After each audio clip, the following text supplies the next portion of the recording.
गरीब मोमोज वाली। साधना के माता पिता बचपन में ही गुजर गए थे। वो अपने चाचा चाची के साथ रहती थी। साधना की चाची बहुत लालची स्वभाव की थी। वो साधना को एक आंख पसंद नहीं करती थी। एक दिन साधना अपनी चाची के साथ बाजार से निकल रही थी। तभी वहाँ के बदमाश जग्गा ने उनका रास्ता रोक लिया और साधना पर बुरी नजर डालने लगा। ओए होए, क्या अदा है? जरा हम पर भी मेहरबान हो जाओ साधना रानी। चाची, ये जग्गा मुझे फिर से परेशान कर रहा है। जग्गा दादा, बच्ची है, थोड़ा प्यार से बात किया करो। घर आओ, चाय पानी पियो, फिर आराम से बात करेंगे।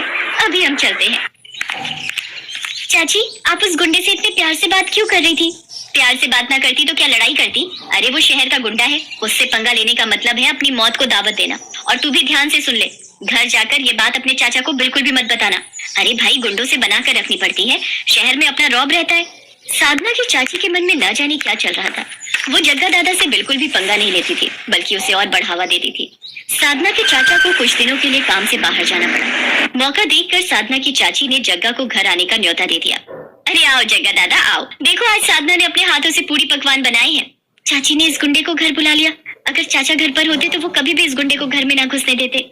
अरे भाई, जिसने बनाया है उसे बुला तो लो, हैं? अपने हाथों से ही मुझे खिला देगी। जग्गा दादा, मजाक करने में भी आप नंबर 1 हो। मैं साधना को अभी बुलाती हूँ। साधना की चाची जबरदस्ती साधना को जग्गा के सामने खड़ा करती है और साधना मन मार कर जग्गा को खाना परोसती है। जग्गा खाना खाकर चला जाता है। साधना अपने कमरे में जाकर फूट फूट कर रोने लगती है। साधना के चाचा को गए 2 दिन बीत गए थे। एक दिन साधना देखती है उसकी चाची ने जग्गा को घर पर बुलाया है और वो जग्गा से कुछ बात कर रही है। जग्गा दादा, चिंता मत करो, साधना के चाचा भी 2 दिन बाद आएंगे। तुम कल ही साधना को उठाकर ले जाओ और याद रहे, ये नोटों की गड्डी देना मत भूलना। उसके बाद तुम साधना का जो मर्जी करो, उसे प्यार करो या उसे बेचो, मुझे तो बस पूरे पैसे चाहिए। ठीक है, मैं कल अपने आदमियों के साथ आऊंगा और इसको पकड़कर यहाँ से दूर ले जाऊंगा।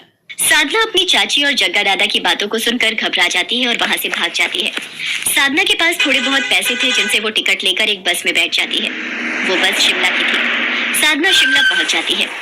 साधना के पास पैसे खत्म हो गए थे। वो इधर उधर भटक रही थी। शिमला जैसे हिल स्टेशन पर साधना बिल्कुल अकेली थी। साधना एक पहाड़ी के रास्ते सड़क पर चल रही थी। अचानक उसकी नजर एक मोमोज की दुकान पर पड़ती है। साधना वहाँ पहुंचती है और बेहोश हो जाती है। अरे, ये लड़की कौन है? ये तो बेहोश हो गई। इसे दुकान के अंदर लिटा देते हैं।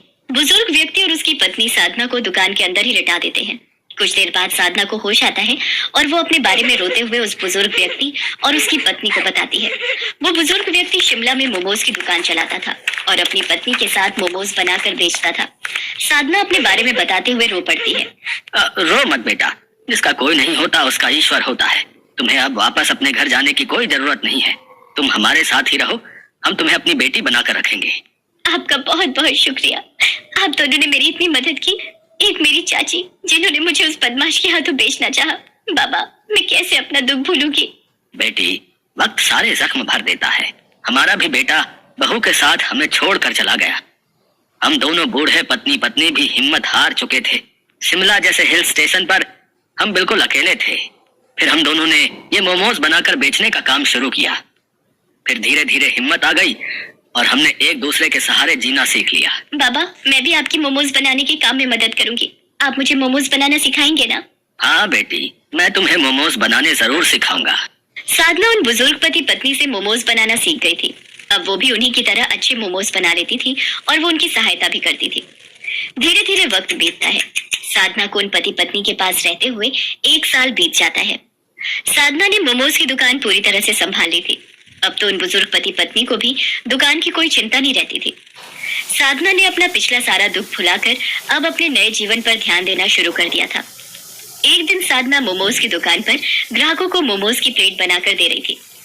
अचानक उसने अखबार में एक इश्तेहार देखा जिसमें उसके चाचा ने साधना की फोटो लगा रखी थी और लिखा था कि साधना, तुम जहाँ कहीं भी हो मेरे पास वापस लौट आओ, मेरी तबीयत ठीक नहीं है। बाबा, मेरे चाचा की तबीयत बहुत खराब है, वो मुझे बहुत याद कर रहे हैं। मैं अपने चाचा से मिलना चाहती हूँ। बेटी, मैं तुम्हें रोकूंगा नहीं। तुम चाहो तो अपने चाचा से मिलकर वापस आ सकती हो। साधना अपने घर वापस लौटती है, पर घर के बाहर भीड़ लगी हुई देख साधना को पता चलता है कि उसके चाचा अब इस दुनिया में नहीं है। साधना की चाची साधना से लिपटकर बहुत रोती है और उससे अपने किए की माफी मांगती है। साधना, मुझे माफ कर दे। आज तेरे चाचा मेरे कारण इस दुनिया से गए हैं। तेरे चाचा को पता चल गया था कि मैं तुझे जग्गा दादा के हाथों बेचना चाहती थी। तेरे चाचा ने जग्गा को पुलिस के हवाले कर दिया और वो तेरी याद में दिन पर दिन बीमार होते चले गए। आज तेरे चाचा मेरे कारण इस दुनिया को छोड़कर गए हैं। मैं ही लालची थी जो पाप करने चली थी।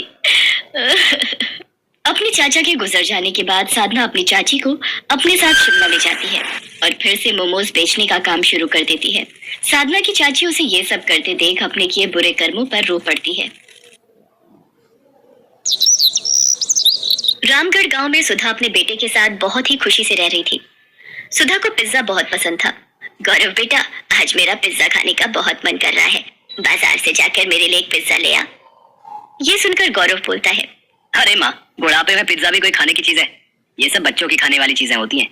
तुम तो बस दाल रोटी खाओ और प्रभु के गुण गाओ। अरे मन तो मन होता है, बुढ़िया हो गई तो क्या हुआ? बूढ़े लोगों का मन नहीं होता क्या? अच्छा ठीक है, ले आऊंगा पिज्जा तुम्हारे लिए। तुम तो गुस्सा हो गई, मैं तो बस मजाक कर रहा था। गौरव अपनी माँ के लिए पिज्जा लेने चला जाता है। कुछ देर बाद गौरव पिज्जा लेकर आता है और दोनों मिलकर मजे से पिज्जा खाते हैं। एक दिन गौरव अपने ऑफिस से घर आ रहा था, तभी रास्ते में उसे एक पिज्जा की शॉप दिखती है और वो सोचता है, आज माँ के लिए पिज्जा ले जाता हूँ, इसे देखकर वो बहुत खुश हो जाएंगी। इतना सोचने के बाद गौरव पिज्जा लेने चला जाता है और पिज्जा लेकर घर की तरफ निकल पड़ता है। तभी रास्ते में एक कार से उसका एक्सीडेंट हो जाता है। बहुत देर हो जाने पर जब गौरव घर नहीं पहुंचता तो उसकी माँ चिंता में उसे फोन लगाती है, पर गौरव का फोन नहीं लगता। कुछ समय बाद सुधा को एक अनजान नंबर से फोन आता है और गौरव के मरने की खबर मिलती है। ये खबर सुनते ही सुधा के पैरों तले जमीन खिसक जाती है और वो फूट फूट कर रोने लगी और कहती है, हे भगवान, ये अचानक क्या हो गया? मेरे बुढ़ापे का इकलौता सहारा मेरा बेटा ही था, वो भी तूने छीन लिया। अब मैं किसके सहारे जिंदा रहूंगी? उसकी यह हालत देख पड़ोसी उसे सांत्वना देकर चले जाते हैं। सुधा अपने बेटे की चिता को जला देती है और वो बिल्कुल अकेली हो जाती है। वो गौरव की बातों को याद करके रोती रहती थी। बेटे के मर जाने के बाद सुधा के घर की हालत बिगड़ने लगी थी। उसके पास खाने के लिए कुछ नहीं बचा था। वो खाने के लिए पड़ोसियों के घर मांगने जाती है और बोलती है, बेटा मुझे कुछ खाने को दे दो, बहुत भूख लग रही है। अरे अम्मा, मैं तुम्हें खाना खाने को जरूर दे देती, पर अभी तो मेरे घर में खाना खत्म हो गया है, सबने खाना खा लिया। इतना कहकर वो औरत अपने घर का दरवाजा बंद कर देती है। कोई उसे खाने को नहीं देता, सभी बहाना बनाकर उसे वापस भेज देते। अपनी ऐसी हालत देख वो सोचती है, अगर मेरा बेटा आज जिंदा होता तो मेरी ये हालत कभी नहीं होती। वो सबकी मदद किया करता था, पर आज सब भूल गए हैं कि मेरे बेटे ने एक समय पर उनकी मदद की थी। आज उसकी माँ को मदद की जरूरत है, पर किसी ने भी मेरी मदद नहीं की। तभी वहां से एक औरत गुजरती है और सुधा को यूं रोता देख पूछती है, क्या हुआ बहन, तुम रो क्यों रही हो? सुधा रोते रोते उस औरत को अपना सारा दुख बताती है। क्या बताऊं बहन, मेरे बेटे के मरने के बाद मुझ बेसहारा का इस दुनिया में अब कोई नहीं है। अकेले मैं इस दुनिया में कैसे जीऊंगी? मेरे पास खाने के लिए पैसे नहीं है। सुधा की कहानी सुनने के बाद वो औरत सुधा से कहती है, ऐसे हिम्मत हारने से कुछ नहीं होगा, खाने के लिए कमाई का कोई जरिया ढूंढना ही पड़ेगा। आजकल तो खाने पीने की इतनी सारी चीजें आ गई हैं और उन्हें बनाना भी आसान हो गया है। जो भी तुम्हें पसंद हो, जो भी तुम्हें आता हो, उसे बनाकर बेचने लगो। इतना बोलकर वो औरत वहां से चली जाती है। सुधा अब सोचती है कि वो ऐसा क्या काम करे। अचानक उसे पिज्जा का ख्याल आता है और वो बोलती है, क्यों ना मैं पिज्जा बनाकर बेचूं, इससे कुछ पैसे भी घर में आ जाएंगे। सुधा के पास अपने कुछ जेवर रखे होते हैं, उन्हें बेचकर वो अपने घर के आगे पिज्जा का एक छोटा सा ठेला खोलती है और पिज्जा बनाकर बेचने लगती है। धीरे धीरे उसका बनाया पिज्जा पूरे गांव में मशहूर हो जाता है और सुधा अब एक बड़ी दुकान खोल लेती है। धीरे धीरे उसकी दुकान बढ़िया चलने लगती है और वो अमीर बन जाती है। एक दिन उसकी दुकान पर एक छोटा बच्चा आता है और उससे खाना मांगता है। अम्मा, मुझे कुछ खाने को मिलेगा क्या? मैं बहुत भूखा हूँ, मुझे भूख लग रही है। बेटा, तुम्हारे माता पिता कहाँ हैं?